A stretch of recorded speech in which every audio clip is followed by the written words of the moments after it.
The United States won its independence from England in the Revolutionary War. But by 1812, we were back at war with England again.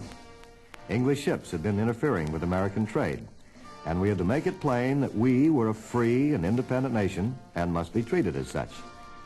The war continued for 2 years. In September of 1814, the English troops, being forced back from Washington, captured a well-known doctor, William Barnes.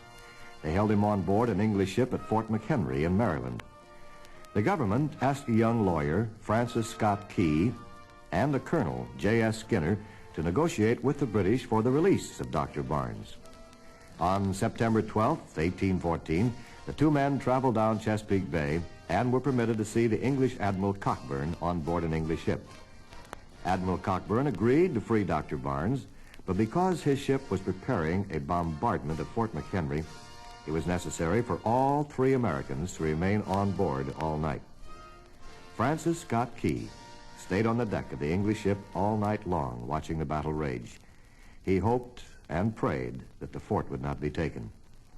By the dawn's early light, he saw the American flag still flying proudly over the fort. He immediately began to write the words of the Star-Spangled Banner. During the night, he had heard the English officers and men celebrating what they thought was a victory by singing a song called To Anacreon in Heaven. This was a popular English song, the melody of which had been composed by John Stafford Smith. Now, the words Mr. Key wrote fitted this melody.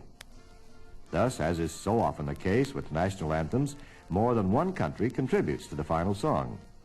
So, the Star-Spangled Banner, like God Save the King and many others, might be called an international anthem.